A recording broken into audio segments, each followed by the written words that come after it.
So this is a 1970s Peeping Bomb, a wedge-shaped convertible.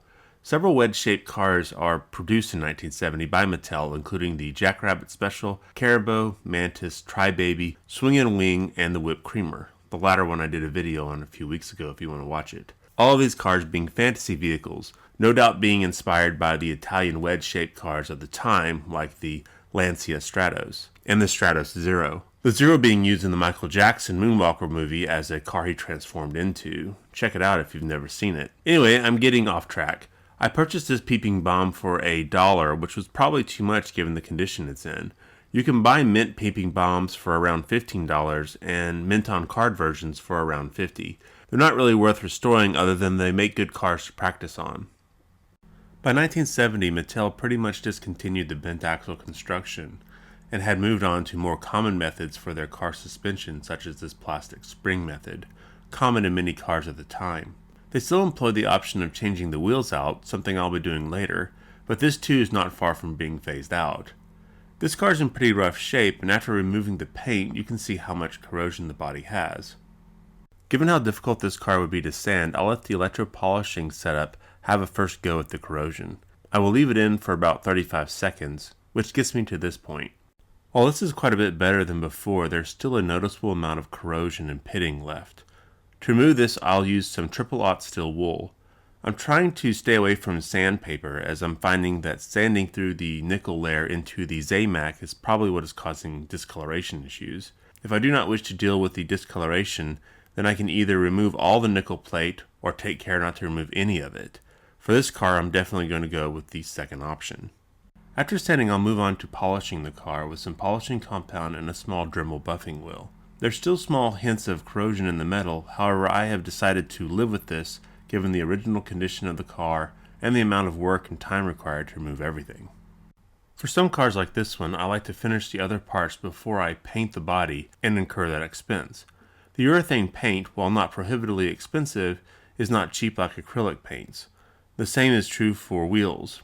For any car that I restore, I can expect to spend about $10 in materials, not including my time. While I do not sell these cars, I do weigh this fact against just going out and buying a near mint car. As you can see here, the base is heavily corroded and grayed from years of improper storage. To fix this, I'll drop it into the electropolishing setup for about 20 seconds. I will then use a toothbrush and a small amount of rubbing compound to remove any residue caused by using high voltage of the battery charger, which gets me to this point, a nice and shiny base. You'll also notice that the motor and exhaust pipes are also corroded and grayed just like the base. This is easily remedied once again with a quick dip in the electropolishing kit. The Peeping Bomb had a neat little gimmick where you'd pull a little piece of plastic and the headlights would come on. The original silver coating has mostly perished on this model, so I'll replace it using this liquid chrome pen. At this point I've determined that this car is worth the effort and decided to paint it gold. I chose this color as I've never seen a gold Peeping Bomb. While I'm waiting for the paint to cure, I'll go ahead and snap on some new wheels. I get asked all the time where I buy these. I purchase them from redlineshop.com, but you can also buy them from places like eBay. I used a polishing wheel and some rubbing compound to go to town on this windshield. As you probably saw at the beginning of the video, the windshield was no longer transparent due to all the dirt and scratches. With about 10 minutes of polishing, I was able to get it to this point. It's not perfect, but at least you can see through it. So here's the body after about 24 hours of curing. There's still a mild amount of pitting that you can see through the paint, especially this zoomed in, but there's also no discoloration, so overall I'm very happy with this outcome. One of the most common questions I get is about value as it pertains to restoring these cars. This is an example of a restoration where the final value is probably below the amount put into the car.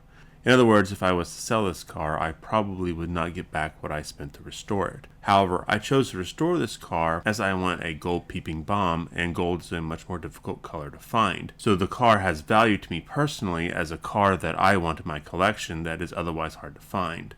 The decision to restore any car is really based on what your desired outcome is. If it's financial, then you would probably never restore this car. If it's personal, as in I want a gold Peeping Bomb for my collection, then it's worth the effort. It all depends on what your motivations are. The other important thing to consider is your time. It was not worth it to me to spend hours sanding this car to get each and every pit out. I know this bothers the OCD crowd, but look at any Redline and you will notice small pits and other issues on most examples. This car is going into my collection of peeping bombs, and I don't really want it standing out. I want it to blend in and look like a 48-year-old car. So to do that, it needs some small imperfections here and there. So with all that being said, the final decision you have to make beyond price and time is where you want the quality. Do you want it to look like something the RLC puts out? Do you want it to look mint, near mint, or do you want something that looks like it's been around for a few years? All these things come into play before I take any of these cars apart. Well, I hope you've enjoyed this video. Let me know what you think below, and as always, thanks for watching.